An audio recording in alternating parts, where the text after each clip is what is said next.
There he is, the reigning coach of the year, Joseph Cooley.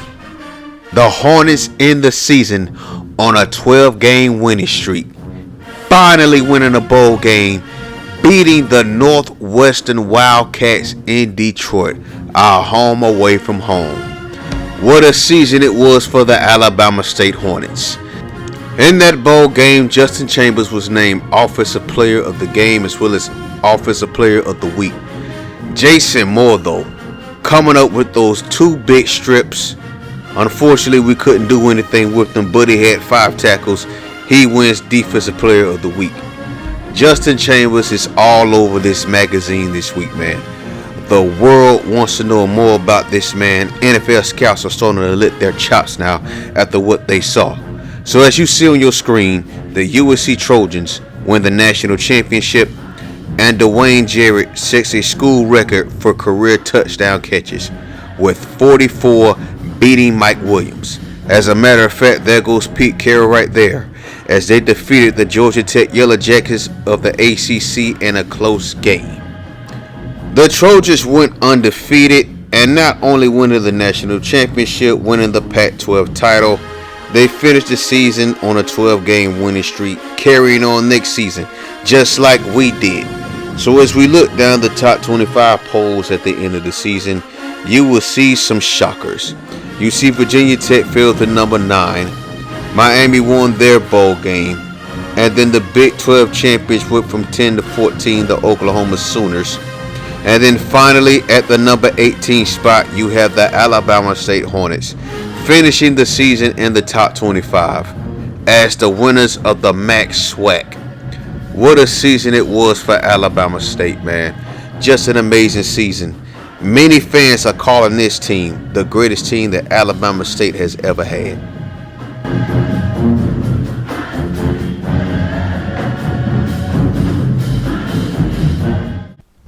Season 3, aka the 2007 season, was a historic, magical season for the Alabama State Hornet football team.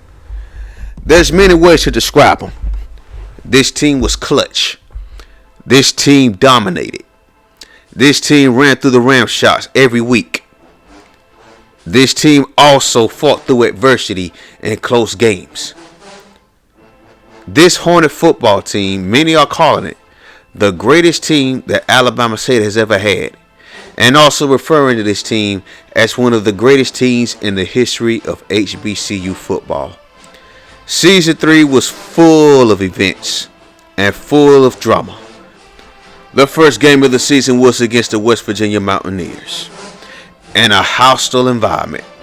Their starting quarterback got injured, so came in Pat White, the freshman out of Daphne, Alabama, Mr. Football in the state of Alabama, with 2 big run plays going into the end zone, securing the lead for the West Virginia Mountaineers, while Alabama State had to make a late push to tie the game. As you see Bobby Newton stepping back the pass and Jason White dropping the ball. The Hornets dropped at least 4 passes on that last drive. West Virginia hold on as Pat White takes a knee. We take our first defeat of the season. But then came game 2 against the North Carolina A&T Aggies. Bobby Newton had one of the best games of the season. In this game, he threw for 2 touchdown passes. But on the season, he had over 3,000 yards passing along with 27 touchdowns and a quarterback rating of 175.1. A huge improvement from season 2 and completing 55% of his passes.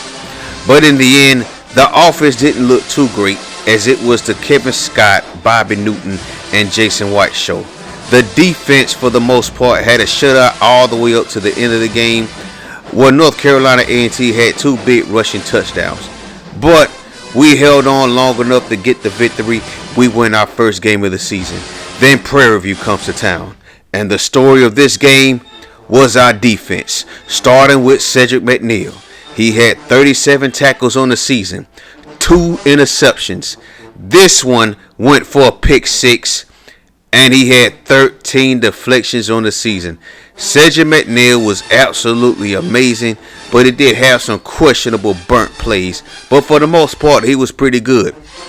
And then the other guy in our secondary that we got to recognize, Blake Stovall. Last season, we had him on the nickel spot. This season, we had to move him to be our starting strong safety. And oh, did he make plays this season. And then our true freshman, the first true freshman we're going to recognize in this video, Jamal Sykes. He led the team in sacks. He had 5 sacks alone in this game, along with 2 forced fumbles and a safety. And he had 40 tackles on the season. Plus, he led the team in tackles for loss with 19. We beat Prairie View. We go to Tuscaloosa, Alabama. And we get ready to take on the Alabama Crimson Tide of the SEC. The big boys, the big dogs. We had to make our presence known. And this is one of the best games of the season for Kevin Scott, who had over 1,300 yards receiving on the season, along with 11 touchdowns and 2 rushing touchdowns. He had 4 touchdowns alone in this game. He was all over the place. They couldn't do nothing with Kevin Scott. But let's take this time to recognize our JUCO transfer, Justin Scott. No relation to Kevin Scott. He made 2 big plays that came right after each other in this game. Starting with that sack on their quarterback. And then on 4th and 10, this big time deflection gave us the big time win that we needed to bring this program to light across the country. We beat the Alabama Crimson Tide with winners of 3 straight games. So then we go down to Tallahassee. No, we're not playing the Florida State Seminoles. We're taking on their neighbors down the street, the Florida A&M Rattlers. This game is on national TV. The game day crew was in town, and Blake Stovall continued to make some big critical plays on the defense. The walk-on middle linebacker in this game picked up his 4th career interception, but this was his only interception on the season, along with 18 tackles. This game was defined by fumbles, just self-inflicted wounds. Eventually, Bobby Newton got injured, and T.J. Thomas, the walk-on quarterback, had to come in and work some magic for us. But in the end, as we were getting ready to close out the game, Tim Brown coughed the ball up, put it on the turf, and now we had to depend on our defense to secure the victory. But enter Colin Robinson. He was our starting strong safety last season. This season, we decided to move him to the nickelback spot, and he came up big in this game. 33 tackles on the season, 4 for loss, 2 interceptions, including this big one in the clutch against the Rattlers, along with 8 deflections. We're now winners of 8 straight as our defense saves us once again. And then enter Bethune-Cookman. This game had everything. Big plays in the air, big plays on the ground, big hits from both sides of the ball, and including this crazy, ridiculous run and juke move by Justin Chambers. But in the end, this game was about big-time true freshman Tim Brown, who had 30 receptions on the season, over 700 yards receiving, along with 6 touchdowns, and he led the team with 23.9 yards per catch. We beat Bethune-Cookman, world runners up 5 in a row. Then we go down to Itta Bena, Mississippi to take on the Mississippi Valley State Delta Devils. And it was career days for everybody, including Lawrence Martin, who had 43 tackles on the season. That's not him on that set though. And 8 sacks, 13 tackles for loss. But this game right here, Kevin Scott went off. Justin Chambers went off. Jason White even went off. But Kyle Gray, one of our best players, Mr. Versatile. He can do everything. 43 tackles on the season. If you want to see the rest of his stats on the season, just pause the video. He was named the first team All-American for a reason. That man made plays this season. See, look right there. Look at him on that sack. And then look at Jason Moore picking off this pass for his first pick 6 of his career. Jason Moore didn't have a great start to the season, but he came on strong towards the end. We took care of Mississippi Valley State. We win 6 straight games. Then we hope to go down to Baton Rouge, Louisiana. We were in a dogfight with the Southern Jaguars in Baton Rouge once again. We had to make a late push to win this game on this drive. Nick Sims comes into the game. He has a perfect season, 6 for 6 on field goals. His longest was 42 yards on the season. Southern is not a team to take lightly, but we did get out of here with a victory. We win 45-42. We win 7 in a row. And then the next location is Jackson, Mississippi. We have to take on the Jackson State Tigers long before Deion Sanders was even thought of as the coach. And then our true freshman free safety, Josh Sisk, 30 tackles on the season, 1 for loss, along with 3 interceptions.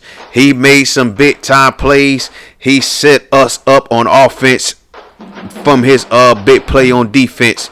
And then our secondary was just amazing this season, coming up in critical moments. And then our best defensive lineman on the defensive end, Blake Koch. He had 4 sacks on the season. He leads the team among the defensive linemen.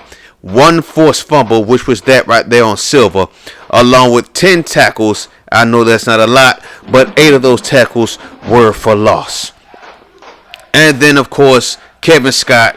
He had the best game of his career so far. Over 200 yards receiving, along with 3 touchdown catches.